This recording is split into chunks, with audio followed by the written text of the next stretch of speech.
안녕하세요. 친절한 금융 쉬운 경제 팟캐스트를 진행하고 있는 정승우 소장입니다. 오늘은 저희가 진행하고 있는 팟캐스트에서 여러분과 같이 공유했으면 좋겠다는 내용들을 짤막하게 묶어가지고 유튜브로 공유하고 시간을 갖고자 합니다. 그래서 그 첫 번째 예단으로 40대 재무관리 시작하기에 대해서 자료를 한번 준비해 봤습니다. 40대라면은 저는 그렇게 생각해요. 40대라면 인생의 바쁜 전반기, 중반기를 갖춰가지고 어느 정도 이제 열심히 막 달리고 있을 때쯤이 아닌가 싶습니다. 그래서 정신없이 옆도 주변도 둘러보지 못하고서 달려왔는데 이때쯤에 한번 내 재무적인 상태에 대해서는 한번 점검해 볼 필요가 있지 않을까요? 그런 생각이 들어가지고 제가 40대 재무관리에서 그럼 리스크는 무엇이 있고 40대 현재 어떻게 살고 있고 리스크는 무엇이 있고 또 어떤 식으로 살아야 될까에 대해서 간단하게 한번 자료를 한번 준비해 봤습니다. 일단 그러면 40대 과연 어떻게 살고 있나 한번 봤습니다. 40대에 대해서 자료가 좀 되게 흐릿한데요. 대충 말씀으로 드릴게요.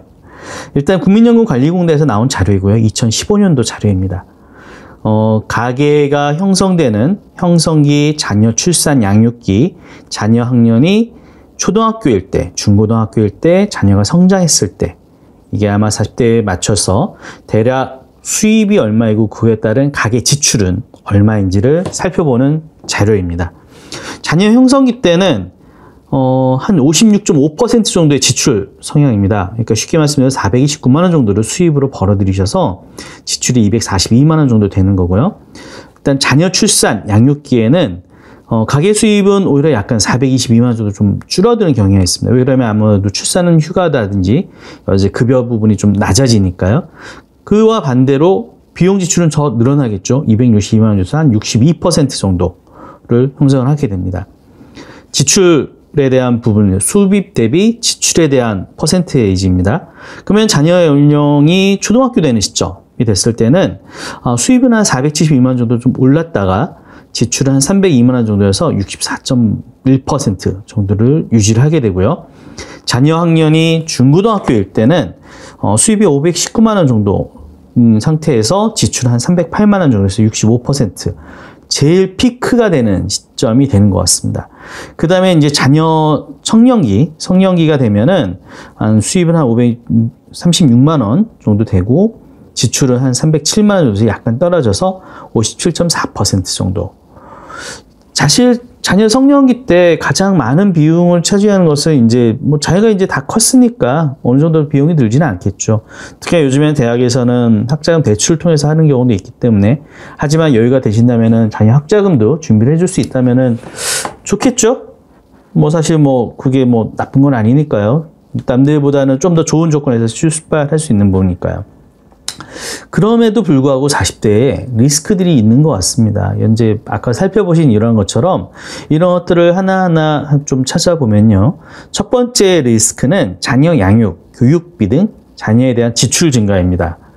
아무래도 자녀에 대한 지출은 제일 중요한 문제인 것 같습니다. 아무리 가계가 힘들어지더라도 가장 먼저 줄이는 것은 보험일지언정 자녀에 대한 교육비는 제일 마지막에 줄이는 게 인지상정이고요.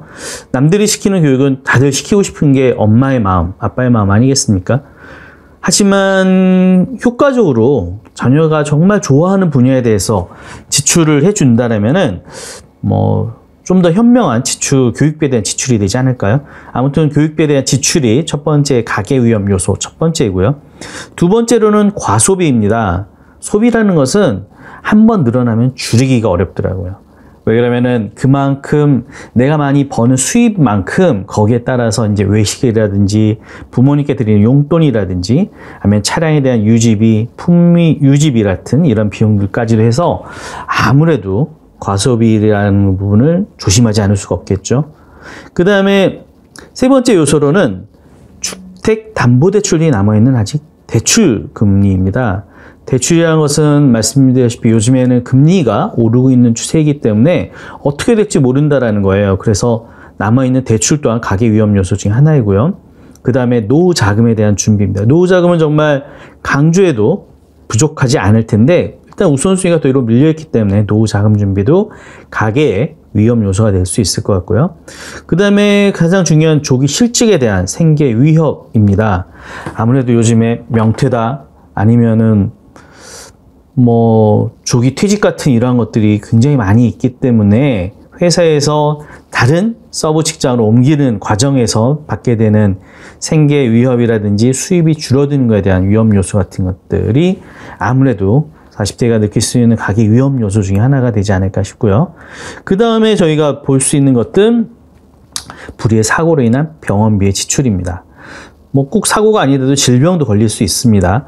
그런데 건강보험공단에서 아무리 잘해준다 하더라도 자기 부담금이라는 것이 있고 보험 적용이 되지 않는 치료 방법들이 있기 때문에 아무래도 가계 병원비의 지출은 가계 위험 요소 중에 가장 크지 않겠습니까? 특히나 내 치료비는 줄일지언정 내 가족들에 대한 치료비는 아낄 수 없지 않겠습니까? 또 7번째는 자산 증식의 무모한 투자의 실패입니다. 40대 뭔가 자산은 불리하겠고 금리는 떨어지고 어딘가 투자는 해야 되는데 누구는 상가에, 주택에, 주식에 아니면 비트코인에 다양한 투자 상품들에 투자를 했지만 사실은 거기에서 초심자 행운처럼 한두 번 행운이 있을지언정 한번 거기서 된통 당하게 되는 경우가 많습니다. 제가 금융상담 하면서 저 또한 또 그랬었고요. 우리의 돈을 노리는 무수한 금융사기꾼들이 강남의 일대 엄청나게 많다는 것은 정말 아이러니한 문제인 것 같습니다. 그만큼 우리가 투자에 대해서 좀 서툴고요. 남을 믿는 경향이 있고 그만큼 우리가 그거에 대한 어떤 위험 요소를 생각하지 않고 대박을 노리는 경우가 있기 때문에 그런 것 같습니다. 그래서 이러한 것들이 아마 가계의 위험 요소가 되지 않나 싶습니다. 그렇다면은 40대에 정말 필요한 재무 목표는 중요한 것은 목표를 설정하는 것이 되지 않을까요? 내가 어떤 목표를 중간까지 달려온 것을 살펴보고 이 다음 단계에 나가기 위해서 목표를 설정하는 것이 정말 중요할 것 같다는 생각이 들고요. 생각해 볼 만한 재무 목표로 이런 것들을 준비해 봤습니다. 첫 번째는 자녀에게 쓸 비용을 적절하게 통제하는 것이겠죠. 아무래도 아까 말씀드린 것처럼 자녀에 대한 지출이 가장 많은 부분을 차지하고 있는 요소 중에 하나이기 때문입니다. 두 번째, 노후 준비상을 점검하고 차근차근 준비하는 것입니다. 노후 준비가 늦어질수록 더 많은 돈을 더 힘들게 준비해야 되는 경우가 많습니다. 좀 더 여유가 있죠. 요즘 워라밸 얘기하는데요. 워크 앤 라이프의 밸런스는 저는 볼 때 그 라이프를 길게 봤으면 좋겠습니다. 당장에 있는 오늘 하루, 한 달이 아니라 내 평생 삶인 80년, 100년, 120년을 살펴봤을 때 지금 현재 내가 일하는 것과 내 노후를 즐기는 것도 충분한 워라밸의 느낌이 아닐까요? 그 다음에 세 번째는 대출이 과다하지 않도록 가계 부채를 점검하고 관리하는 일이 중요할 것 같습니다.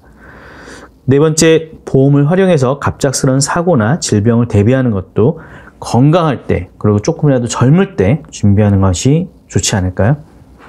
오늘은 간단하게 40대의 재무관리 시작하기에 대해서 말씀을 드려봤습니다. 나중에 또 계속 이어지는 파트로서 정확하게 저축, 투자는 어떻게 하는 것이 좋고 그 다음에 보험은 어떤 식으로 내가 판단해서 가입을 하고 해지하는 것이 좋을지 등등 그 다음에 대출에 대한 부분까지도 여러 부분들에 대한 금융 정보들을 좀 짤막짤막하게 여러분의 도움이 될 수 있도록 준비해서 알려드리도록 하겠습니다. 만약에 좀 도움이 되셨다면 구독하기 좀 눌러주시고 부끄럽지만 그 다음에 추천도 부탁드리겠습니다. 친절한 금융 쉬운 경제는 팟캐스트로서 들을 수 있습니다. 팟티로도 들을 수 있고요. 친절한 금융 쉬운 경제를 통해서도 오디오로 발송도 드리겠지만 이런 식으로 짤막짤막한 중요한 내용들을 유튜브를 통해서도 함께 공유해 나아가도록 하겠습니다. 함께 해주셔서 감사합니다. 즐거운 하루 되세요.